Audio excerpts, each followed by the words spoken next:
Well, let's go to the lady who writes splendidly. She speaks authoritatively and she thinks clearly. My friend Peta.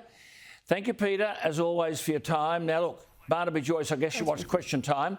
I really felt, as I've already said, that Barnaby Joyce added tremendous grunt and inspiration to the government side today. He was without notes, unapologetic. What did you think?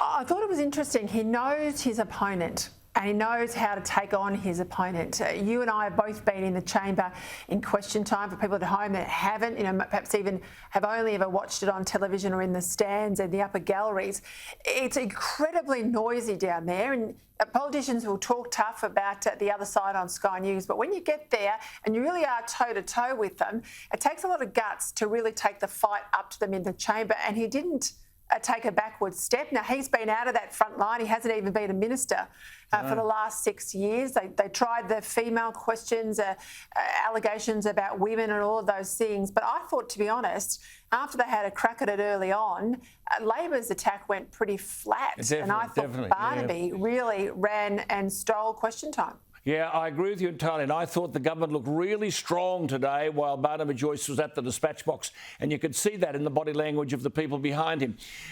Peta, Victoria, I know we keep talking about Victoria, but with the impending return of Daniel Andrews, I'm getting suggestions that people in the Victorian Labor Party are starting to be a bit worried that the sycophantic support of the coronavirus response is becoming a bit of a political negative amongst the battlers, and that people are tired of this Sutton and his relentless negative messaging. What are you hearing? Well, remember when you and I would talk about Kevin Rudd, and of course when Kevin Rudd was going to come off, his numbers come off, they were going to come off hard and fast. I predict the same thing here with Daniel Andrews. I think people have let him run his race. We have never had as much scrutiny about state politics. Suddenly they've seen him very close. They've been locked up in their homes in Victoria for a good part of 12 months.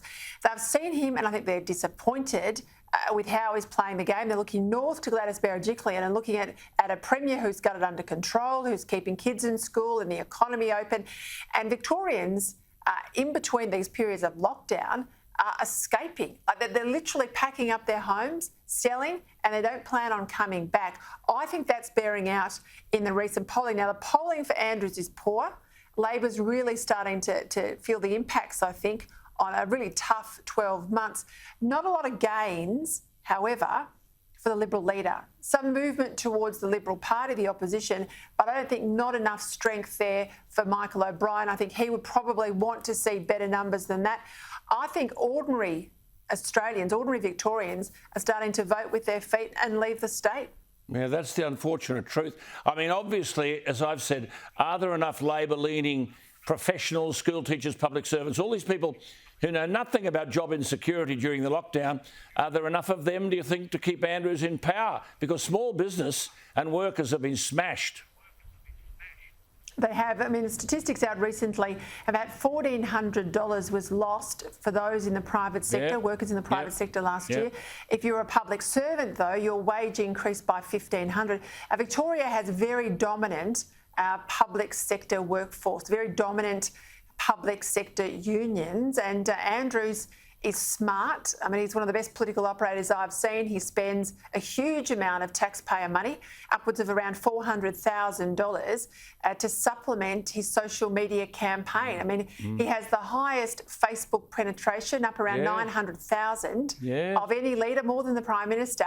And what he does with taxpayer money on social media is not allowed out of Canberra. It's against the rules in Canberra to do what he does in Victoria, and I think that's where I think Victorians need to understand he's playing them as mugs. He's playing them like mugs. Good on you, which you're not. Off you go. Good to see you. Have a great night. Always lovely to talk to you. There she is. We love her, don't we? Peta Credlin.